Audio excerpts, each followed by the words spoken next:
welcome to the Voice Detective Show and welcome to rainy Liverpool. Gyaan Lyon here, aka the Voice Detective, at your service. On today's show I have a special treat for you, especially if you are a Beatles fan like me. Indeed, I'm visiting the iconic Strawberry Field, made famous by the Beatles song Strawberry Fields Forever. Indeed, John Lennon grew up nearby Strawberry Field and it held a very special place in his heart. The location is owned and run by the Salvation Army, and the site was recently redeveloped by the Army with two goals in mind. One, to house a Steps to Work training and work placement program for young adults with varying disabilities. And second, to provide a sanctuary for visitors to enjoy the gardens and visit the exhibition centre, which tells the story of Strawberry Field, John's special connection to the place, and the history of the Salvation Army. To find out more, I'm meeting up with Major Kathy Versfeld, Mission Director at Strawberry Field, and also Thomas Burford Williams, former Head of Projects at the Salvation Army UK. So as the famous song goes, let me take you down.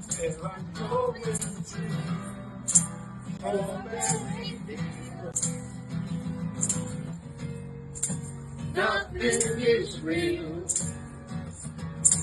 Nothing to get hung about. Strawberry Fields forever. Welcome, Gyaan. Lovely to have you at Strawberry Fields. Thank you.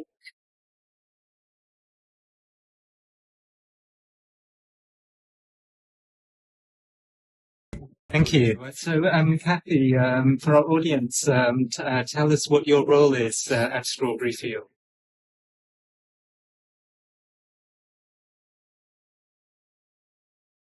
Well, I am the mission director here at Strawberry Fields, which means I'm the Salvation Army officer tasked with running, this wonderful new centre on behalf of the Salvation Army.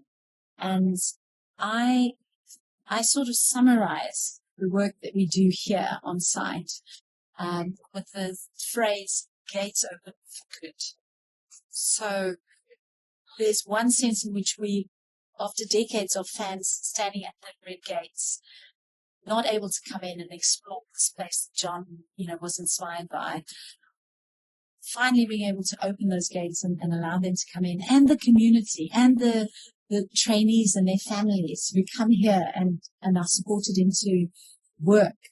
But the other sense of gates open for good, forever, in a sustainable way, which connects with the commercial side of this new centre, so that all the money that visitors spend here stays here to keep those gates open so that the neighbours can come and visit, the visitors, the trainees. Tell us a bit about Steps to Work program here at Strawberry Field.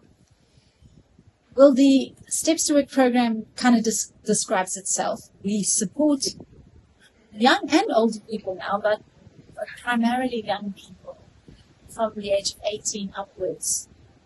We work with them, alongside them, to explore what they're passionate about in terms of the world of work, what they're gifted at. We help to develop employability skills around, contact within the workplace, we support them in travel training, how to, get independently around the city so they can get to work, on time. We also help them to get practical workplace-based experience. So they start in the classroom in our learning centre downstairs, and then they have three-month placements, which we organise for them. The first one on site here at Strawberry Field, in this safe space, in this familiar space. And at the end of about a year, they then come back to us, and we support them with CV preparation and applying for jobs, and then even support them in those first few weeks and months in behaviour programs. So we tell them that when they start here with us, it's not just about joining a program or getting through a program. They join the Strawberry Field family, and it is, forever Strawberry Field. We are here for them, 7 days a week. We're open to the public 7 days a week, but they know they can always come back here.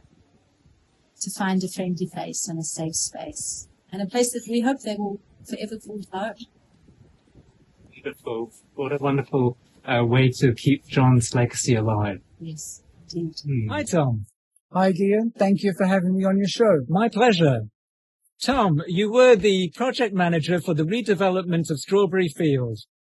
Talk us through all the things that you had to do to get this beautiful centre off the ground. Well, first of all, this started a long, long time ago. In the 19th century, there was a mansion here built by wealthy merchants of Liverpool. In the 1920s, that came into the possession of the Salvation Army, and the Salvation Army, in line with its charitable aims, converted the original mansion into a children's home. And that kept working right through the decades until 1974, when the original building was past its useful life. That is, it cost too much to keep up, and it also wasn't in keeping with what was expected with a children's home anymore. The original house from the 19th century was the one that John knew, and the lands extended much further back. So what we can see here is only about 1/3 of the original estate.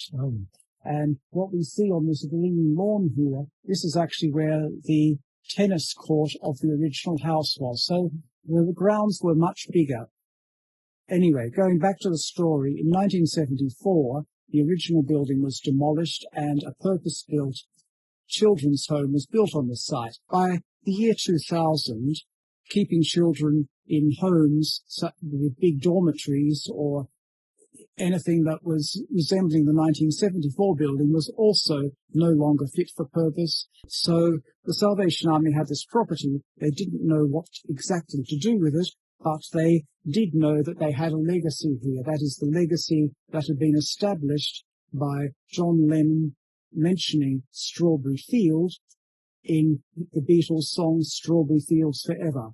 And so bearing that in mind, bearing the historical use with children in mind and young adults, it was decided that a centre would be built for young persons with learning disabilities. And that was where the Steps to Work program came in. The second part of this was, what can we teach young adults with learning disabilities and late teens? And that would be to work in one of the main industries in Liverpool these days, which is tourism and hospitality. So part of the offer here is the kitchen and the dining room and the serving area where these young adults can learn those skills that will make them employable within the context of Liverpool and the wider area here. This is actually what the original mansion from the 19th century at Strawberry Field looked like. And this particular photo of it is placed in the location that John Lennon himself would have seen. That if he had been standing at this spot, this is the view he would have seen. So we identified from going back from old records to work out exactly where the house was so that people from this, which is the best existing photograph of it, would know what it looked like once upon a time. So, Tom, what was your exact role in the redevelopment project of Strawberry Fields as we know it today? So I was the project manager for the Salvation Army, that is working within the Salvation Army on the project. The initial part of the project was still very much what exactly do we want to do with this, how are we going to do it, and what sort of consultants we would need. Part of my remit was to then shortlist prospective architectural practices and designers and teams, and then from that shortlist to interview various ones. So that was my initial involvement, and that was about, nearly 15 years ago now. So all in all, I spent 10 years working on this project, a good 10 years, and that's quite a significant chunk out of anyone's working life, a whole decade. And my very first visit to Strawberry Field actually was quite important and seminal in what this aesthetic is, because one of the things that I noticed when I was walking down here, and it was all in its overgrown state, was how peaceful it was and how the trees were so majestic and kept everything in order. It was actually the trees that made the site. And whatever we did architecturally, aesthetically, needed to be very subdued and very held back. We didn't want a showy, monumental, iconic piece of architecture, but we wanted something that was good, that was pleasing, and that had very fine lines. And you can see that it's a very simple type of pavilion in the park is what we called it. And that's what we were looking for in aesthetic terms. And where the outdoor spaces blend in with the indoor spaces and vice versa. Exactly, because we have large glass windows right along the public parts of the building, and also in the lower part of the building, at the far end behind those birch trees. That is where the Steps to Work program training centre is, and that also has very large glass panels that go directly out onto an enclosed garden where landscaping, gardening, growing of vegetables and growing of fruit and so on. So there's an incredible collection of plants there at the moment. In late summer now, we have pumpkins, we have strawberries, we have beans, we have all sorts of things growing there. And those are actually used in the kitchen of Steps to Work program. So these are the original gates to Strawberry Field. These were on Beaconsfield Road and they were outside. The gates themselves became a symbol of Liverpool because of John Lennon's association with the site and with the song Strawberry Fields Forever. The gates themselves were stolen around the year 2000, but only for 2 weeks because they were so well known in Liverpool and such a symbol of the city that no thief could dispose of the gates, no thief could sell it. It's like stealing the Mona Lisa. It may be worth a lot of money, but you can't realize that money.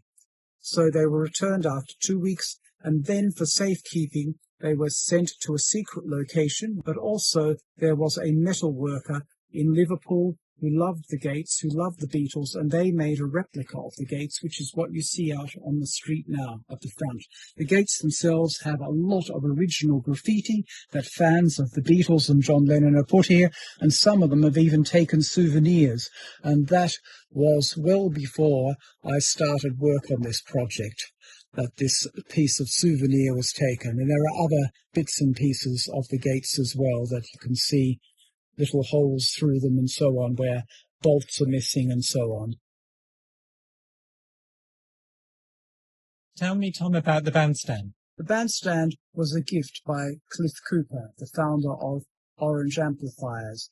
Cliff worked very closely with the Beatles, and he wanted to give a legacy to Strawberry Field itself, and that took the form of a bandstand. The idea of a bandstand was Cliff's idea, and also the form of this bandstand was his idea, to make it like the drum of Sgt. Pepper's Lonely Hearts Club Band, which, unsurprisingly enough, was actually a Salvation Army drum as well.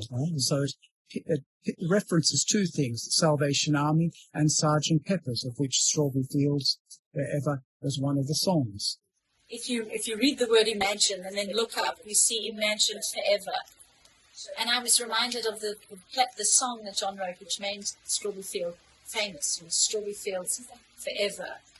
And I love that here we invite people to imagine forever. So a wonderful gift. And this was a mural that was commissioned by the donor, by an artist, James Wilkinson, who's a pop artist, who sort of has tried to capture something of John Lennon's story.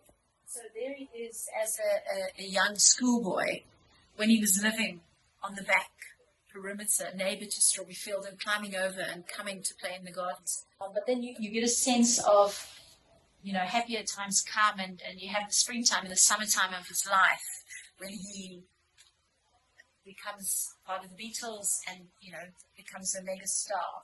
And part of the challenge when you come here is to look to see which faces you recognize that he's put on the...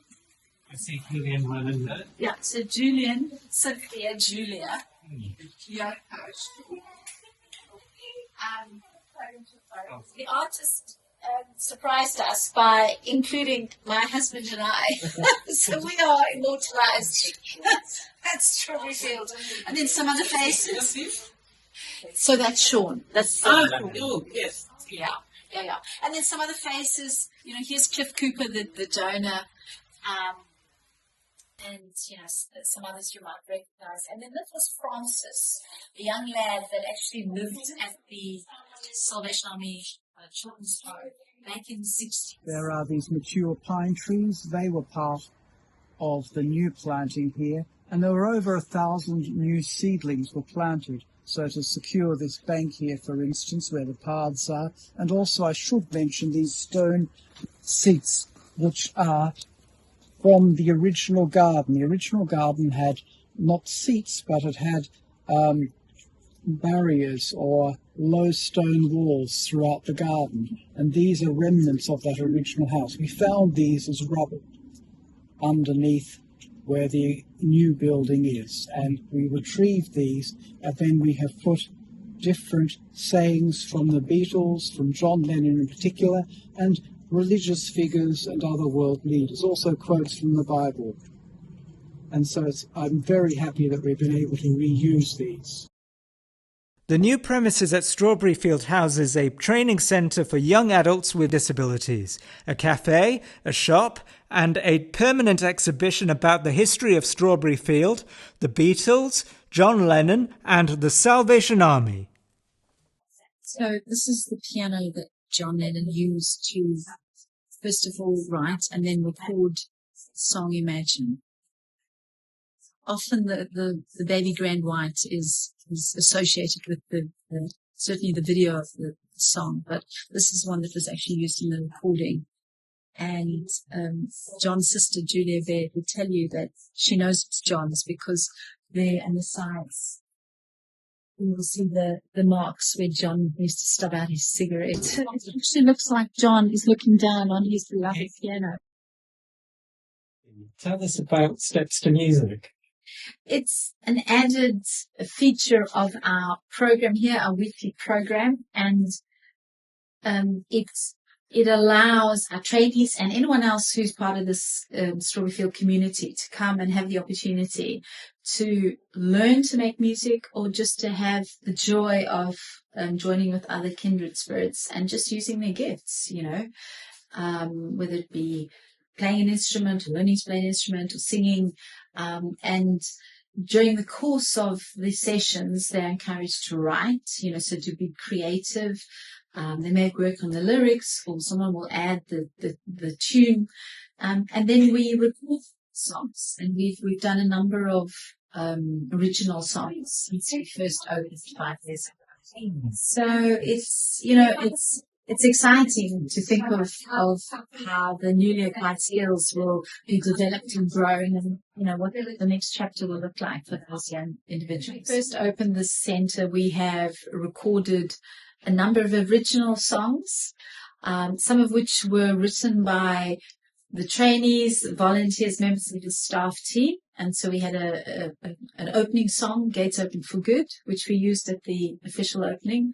And then during COVID, one of our team worked with some of the STEPS trainees during COVID lockdowns to create a song called I've Got Hope, which reflected on some of the experiences of being in lockdown.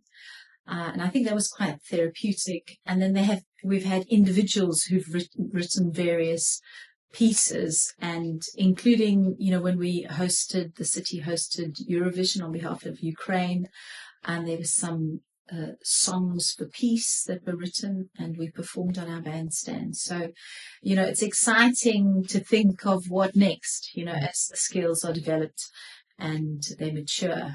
And it's lovely to see these individuals coming together and having that joy of making music and celebrating music in an environment that's safe and you can experiment.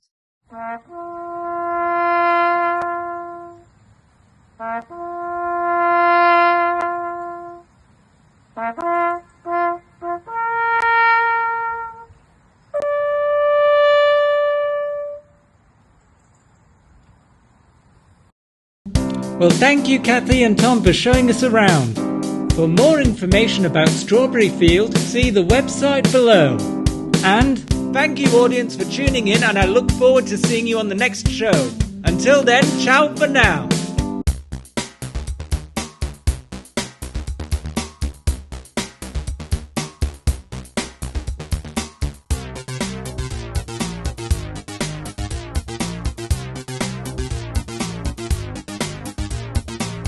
imagine a better world, John?